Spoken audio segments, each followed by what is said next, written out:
Il y a plein de gens qui étaient très réticents par rapport aux silures il y a 10 ans. On a même maintenant des gens qui viennent uniquement pour ça. Et quand on n'en a pas, on se fait engueuler. Écho de nos valeurs. Ça fait des cartes un peu à la fois très originales et en même temps très ancrées dans le territoire. Parce que c'est que des produits de Touraine. Je suis Delphine et nous partons en exploration dans le parc naturel régional Loire-Anjou-Touraine. Je vais découvrir et rencontrer les femmes et les hommes qui font vivre l'écho de nos valeurs. Je dis toujours, voilà, si vous aviez le choix entre le chevesne, le barbeau et l'aspe, qu'est-ce qu'on aurait choisi? On n'en sait rien parce qu'on n'a jamais goûté l'un des trois. Donc, De la Loire à l'assiette, comment bat le cœur des Ligériens. Tu me suis? Bonjour Romain. Salut Delphine. Donc je suis Romain, je suis pêcheur sur la Loire depuis 2014. Si tu veux, je t'invite à relever les filets ce matin avec moi. C'est l'heure là? Là, c'est l'heure, il faut y aller. Ouais. Ah bah allez, je te suis. Donc, tu mets la tenue? On appelle ça une côte. Par contre, je vais te donner un gilet de sauvetage pour la sécurité. Si je tombe à l'eau? Voilà. Tu me fous pas à l'eau hein? Non. Bon, elle est pas froide en ce moment. Donc tous les matins, pêche? Ouais, tous les matins pêche. En fait, on va relever les filets qu'on a tendus la veille. Et à chaque fois, c'est la surprise. Il n'y a pas 2 jours pareils. C'est ça qui est à la fois la difficulté du métier et puis le charme du métier. Ok, et en fonction de ce qu'il y a, en cuisine, on fait avec. Voilà, après derrière, ça c'est le travail d'Ambroise. Il s'adapte à ce qu'on ramène dans nos filets. Ok, bah allez, on va lui ramener des beaux poissons alors. On y va. On charge ce qu'on a besoin et puis on va aller relever 3 types d'engins. NAS, un type de filet qu'on appelle le verveux et puis une ligne avec des hameçons. Allez, c'est parti, on y va. C'est ton rituel tous les matins sur l'eau? C'est ça, ouais. Romain, il a commencé la pêche tout petit. Premier poisson à 6 ans, un gardon. Et t'as où des engins là? Tout est là-haut? Ok, et celui-là, là, tu veux pas que je le mette quelque part là? Ouais, vas-y, on va faire ça. On a un GPS, quoi, tout simplement, avec une carte. Parce que nous, on travaille sur 34 km de Loire. Donc ça fait 1000 hectares de surface en eau. Et donc des fois, c'est quand même bien d'avoir une carte pour indiquer chaque engin qu'on pose, quoi. C'est quand même plus pratique. Ça permet de les retrouver facilement. Je cherche un endroit où on pourrait mettre un filet. Donc on cherche des endroits généralement abrités du courant et quand même avec de la profondeur d'eau. Donc c'est ce filet là que tu vas poser? Ouais. Donc on va voir, là c'est un 12 mètres. Ouais, je vais le démêler un peu. Ils sont soumis à rude épreuve les filets en Loire. Avec le courant et tout ce qui dérive. Les arbres, les branches, les feuilles.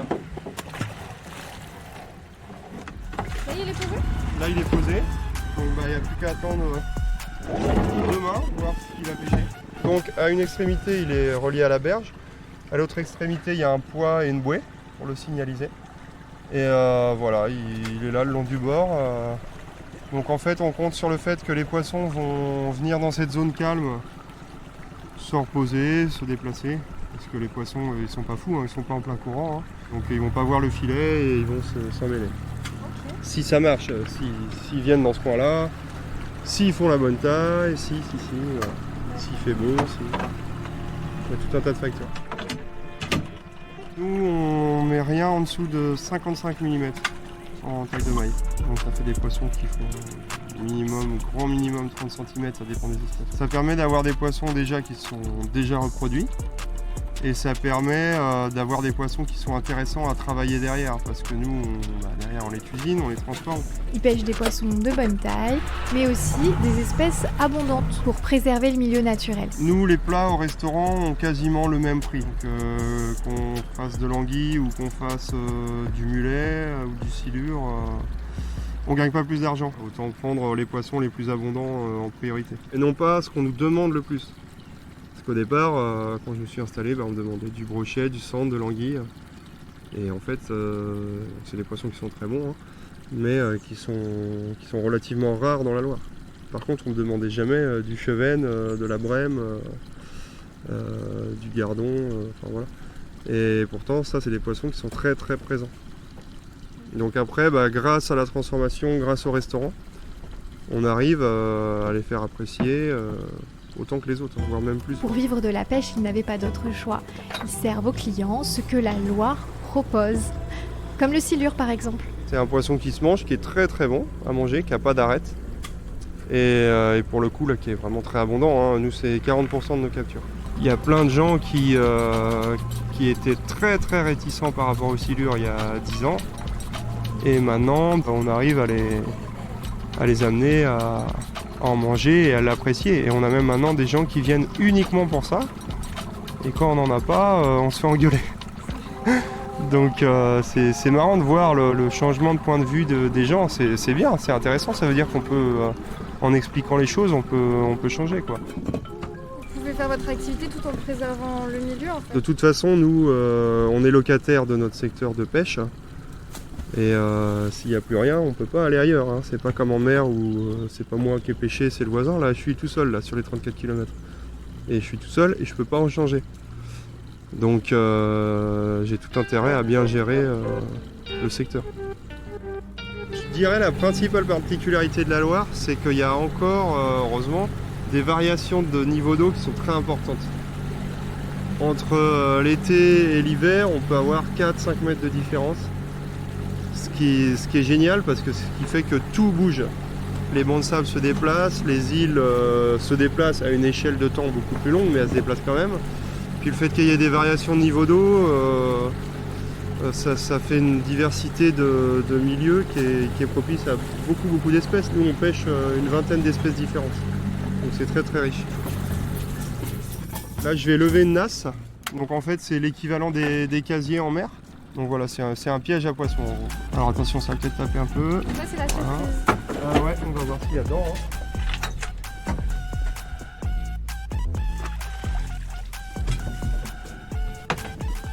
Il n'y a rien du tout. C'est vrai? Donc c'est pas grave, ça fait partie du truc. On va revenir bredouille. Non, pas sûr. Ah. Mais en tout cas, sur cette pour l'instant, il n'y a rien. Donc là, c'est une ligne qu'on va relever.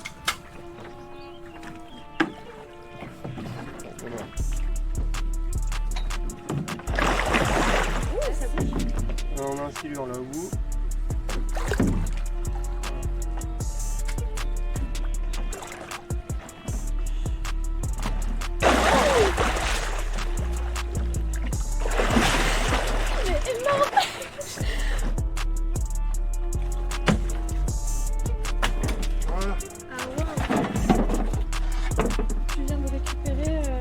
Un silure de taille moyenne. Il doit faire 20-30 kg. Ouais, c'est pas un gros ça. 1m20, 1m30. Et franchement, c'était hyper technique. Si tu arrives tout de suite et que tu le remontes comme ça, tu as de très grandes chances qu'il se décroche. Ah oui? Ah oui. Donc là t'as fait quoi en fait? Bah, il faut le travailler comme à la canne. Donc prendre le temps de le faire monter en surface, de regarder comment l'hameçon est piqué, est-ce qu'il est bien piqué, de quel côté il est piqué, et le monter au bon moment. Parce que des fois on croit qu'ils sont fatigués et puis en fait ils ont beaucoup d'énergie et en un coup de queue ils cassent tout et ils repartent. Tout frais. Tout frais, voilà, tout frais pêché. Est-ce que du coup la pêche a été bonne là? Ouais, c'est bien, franchement c'est pas mal. Et ça fait quoi d'avoir la Loire comme bureau? Ouais, c'est un cadre qui est vraiment sympa et qui change très régulièrement. T'as des fois des lumières, des paysages qui sont vraiment incroyables, quoi. Je sais pas moi, juste avant une averse, juste après un orage. Hier soir, tu vois, il a fait assez chaud ces jours-ci et puis là, il y a eu une averse, il s'est mis à faire froid, donc la Loire a fumé, quoi. Elle fumait et t'avais le coucher de soleil orange en fond. Enfin, c'est magnifique, il y a vraiment un super cadre. Et puis il y a le cadre, puis il y a ce qu'on fait aussi. L'équipe avec qui je bosse, ce qu'on fait, la diversité de nos activités. Enfin voilà, c'est vraiment top. Ça y est, on est arrivé. On est arrivé, donc on va débarquer ça. Ça va bien? Bonjour. C'est Ambroise Ah alors. ouais, exactement, c'est ça. Bon alors du coup, qu'est-ce que vous avez pris là ce matin? Et bah là, je te ramène un beau silure là. Génial. Et bah on va le découper cet après-midi, je pense, ou Ouais. demain. Là, je vais aller le peser déjà, on va voir combien il pèse et puis on va le mettre sous glace. Moi, je file voir Ambroise. Moi je m'appelle Ambroise, je suis le cuisinier donc, du restaurant, la cabane à matelot. c'est là où on va transformer donc tous les poissons que Romain et Marcelin pêchent tous les jours. Donc je peux t'amener avec moi en cuisine si tu veux qu'on jette un œil. Elle est belle ta cuisine. Ouais, alors pour la petite histoire, cette cuisine c'est... Et d'ailleurs, comme tous les travaux qui ont été réalisés dans ce bâtiment, c'est Romain et les pêcheurs qui les assurent. C'est génial parce que la hotte, elle est pile à ma dimension, les postes de travail, ils sont à ma hauteur. Oui, parce que vous les voyez pas là, mais Romain et Ambroise sont des grands hommes. Ils font pas loin de 2 mètres chacun, donc il fallait une cuisine à leur hauteur, à leur envergure. En fait, ce qui est génial, c'est que c'est du sur-mesure, quoi. Alors, la cabane à matelot, quelle est la démarche de ce restaurant? Une carte très courte, hyper changeante en fait, d'une semaine à l'autre, on ne sait jamais ce qu'on va avoir. Et ça, de le faire avec la pêche, bien sûr, mais avec aussi tous les autres producteurs. C'est-à-dire que le maraîcher, on ne sait jamais ce qu'on va avoir à l'avance comme légumes. Nous, on achète des volumes, mais on n'achète pas des... J'ai jamais acheté 1 kilo de carottes. J'achète une caisse de légumes, puis on ne sait pas ce qu'il y a dedans. En fait, on a repris le principe des AMAP et on l'a étendu à tous nos producteurs. Et c'est cette contrainte permanente qui fait qu'on est dans un processus créatif permanent aussi, de se dire bon bah qu'est-ce qu'on va faire avec ce poisson, on va pas le jeter, donc va falloir le transformer. Il n'y a plus beaucoup de poissons parce que cette semaine la pêche n'était pas terrible. Bon bah comment est-ce qu'on peut valoriser les poissons qu'on a? On transforme les œufs, les carcasses, les viscères, la tête, les arêtes, enfin, voilà. Et du coup ça fait des cartes un peu à la fois très originales et en même temps très ancrées dans le territoire. Parce que c'est que des produits de Touraine. Là, c'est du beurre, en fait, parce que bon, alors moi je suis d'origine normande, donc quand il y a un repas, il y a du beurre sur la table. Et en fait, là, c'est un beurre qui est parfumé à la lie de vin de Touraine. Et nous, on en fait des préparations. Donc là, on fait un beurre aromatisé. Mais des fois, on fait aussi même des pâtisseries, des meringues, ce genre de choses. Ça va vraiment dans la démarche de l'entreprise de rien jeter, tout valoriser. On le fait aussi avec les producteurs locaux. En fait, c'est intéressant comme ça de trouver des recettes avec ce qu'on appelle les déchets, en fait. Mais pour nous, c'est de l'or, quoi. Si on parle d'écologie, on ne peut pas ne pas parler de social et vice-versa en fait. C'est des choses qui sont imbriquées les unes entre elles. Et nous, on est sur le plan écologique, on essaye d'être le plus engagé possible, mais aussi on essaie de réfléchir à comment est-ce que les équipes travaillent chez nous. Est-ce que le temps de travail il est bien aménagé? Est-ce qu'on ne peut pas réinventer certaines choses qui sont dans ce métier-là depuis des siècles, quoi. Voilà, on est pas mal. Aujourd'hui, le restaurant il marche très bien. Et en même temps, les employés, ils travaillent avec un temps de travail raisonnable, dans une bonne ambiance, assez conviviale. En tout cas, on fait de notre mieux pour avoir quelque chose de sain et qui nous corresponde, qui corresponde à nos valeurs. Qu'est-ce qu'ils vont manger les gens ce midi? Je dis navet. Ce midi, on a fait un plat avec du silure et on a fait un truc assez marrant, on a valorisé le sang du poisson. On a travaillé le sang du silure pour faire une sauce au sang. Un peu comme un boudin noir en quelque sorte. Avec les champignons de Touraine, là on a les shiitake de Saint-Marc-la-Pile qui sont super beaux. Donc on a fait un plat un petit peu comme ça, je dirais assez original parce que vraiment là on a valorisé vraiment l'entièreté du poisson. Et on a fait un autre plat avec le barbeau, là c'est un peu plus accessible je dirais, avec donc tous ces beaux légumes de saison avec une palette végétale assez large. Et le barbeau on l'a travaillé en tempura, donc frit en fait à la japonaise. Et dessus, on a fait un condiment au garum de Loire. Un garum de Loire, c'est une sauce qu'on fait à base de carcasse de poisson, fermentée. Ils font une carte avec ce qu'ils ont sous la main, local, frais, simple, innovant. Les gens qui viennent ici, mine de rien, on les accueille chez nous. Donc c'est un peu comme quand on fait à manger à la maison. Sauf que les gens à la maison, ils payent pas, quoi. Mais là, il y a quand même cette notion de petite équipe, petite structure. Du coup, les gens qui viennent, voilà, on apporte vraiment une attention particulière à leur service, au fait qu'ils soient bien, qu'ils mangent bien. Le but, il est surtout de faire vivre aux gens un moment spécial, assez cool, et de leur faire découvrir la Loire aussi par l'assiette. On a beaucoup de gens du coin qui connaissent très bien le secteur, mais finalement pas si bien que ça la Loire. Et on a aussi des gens qui viennent de très loin. Alors, ce midi, on a des Américains. La Loire, ils connaissent la Loire par les châteaux uniquement, souvent. Donc là, de leur faire manger des produits qui viennent de la Loire, vraiment, c'est un choc, quoi, vraiment. C'est un métier de temps, de gestion de temps permanente. C'est tout le temps en train de se dire, les clients ils arrivent à telle heure, ils mangent à telle heure, ils partent à telle heure. Ah oui, mais c'est trop mignon. Avant, c'était un hôtel de mariniers. En gros, tu pousses la porte, t'as la cuisine sur la droite avec le chef et toute son équipe. Sur la gauche, t'as le magasin. Au fond, t'as un escalier, tu le montes. Et là en haut, t'as des salles. Avant, c'était des chambres. Aujourd'hui, c'est des salles de restaurant plutôt intimistes et vues sur la Loire. Les vieilles cheminées avec, voilà, on a mis un peu de vieux matos de pêche, des petits trucs qu'on a trouvés en brocante.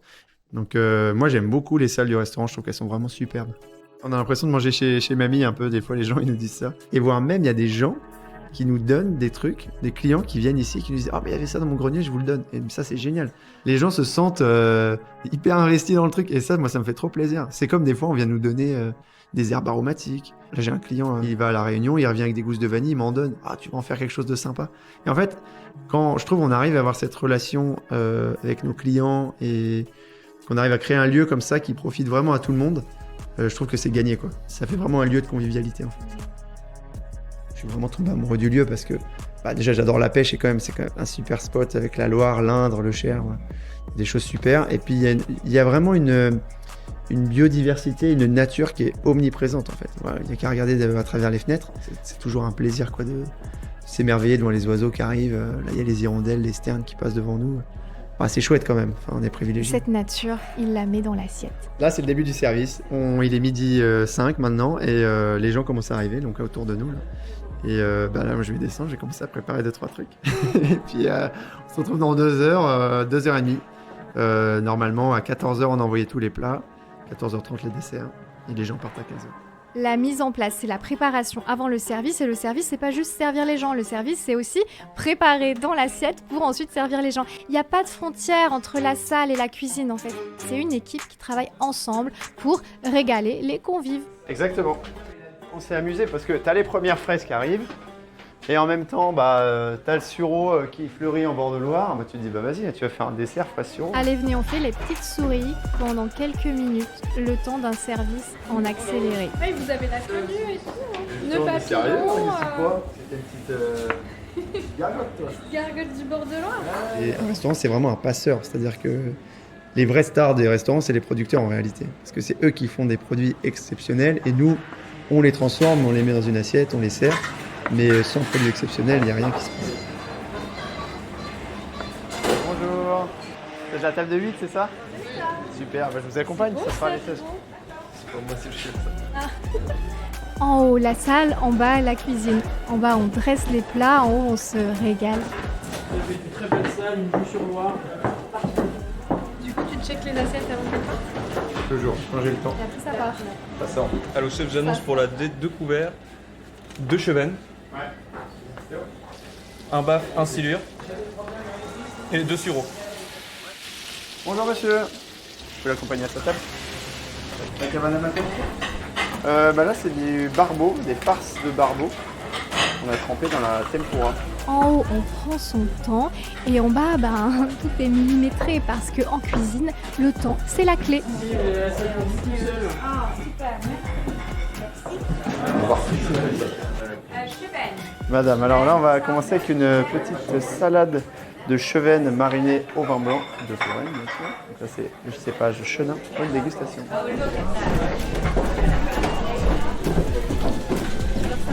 Et donc il y a un cocktail mimosa à base de sirop de mimosa, à base de vouvray, de gin et de citron. On a 1, 2, 3, 4, 5, 6. Au chef, ça passe table B 2 couverts avec 2 menus en 6 ans. On aura un silure portion enfant avec la sauce à côté s'il vous plaît. Avec ceci il y aura 2 accords. On a pris la dégustation complète. C'est extraordinaire. C'était bon alors le menu? C'est très très bon. On découvre des saveurs incroyables. C'est parfait. Pour Tout à fait. revenir. Ah ben certainement. Et on le recommandera. C'est toujours un plaisir de venir manger ici. À chaque personne qui vient au restaurant, juste après, très souvent ils passent à la boutique et ils achètent un petit peu de rillettes ou du garum de Loire ou un paquet de meringues. Et l'hiver, ça nous permet d'occuper nos journées à faire des terrines qui se conservent longtemps et à valoriser la pêche aussi sur l'année, en fait de lisser la pêche sur l'année. Et surtout, de garder des employés toute l'année. Hop, je prends ça. Je prends ça. Bon, nice to meet you. On est bien chez vous. Profitez bien. Ça y est, le service est fini. Ouais, le service est terminé. Bon, là, on a pu voir que les gens étaient contents. C'est le plus important. Très très bon retour. Toi, tu dois savoir, t'es allé les voir. Hein. C'est vrai. Et j'ai pas peur de dire que Je suis très fier de ce qu'on fait, c'est génial. Et par contre, en même temps, je dis aussi qu'il y a beaucoup de travail. C'est-à-dire que rien n'est jamais acquis. Nous, tous les jours, 2 fois par jour, on remet tout en jeu.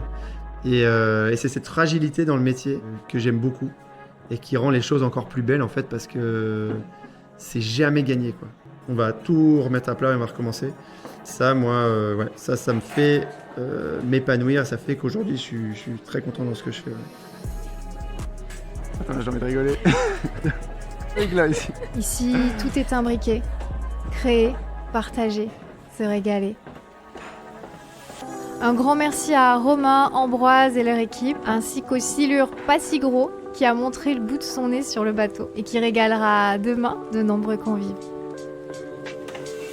Un podcast réalisé par Delphine Berliou et produit par le Parc naturel régional Loire-Anjou-Touraine.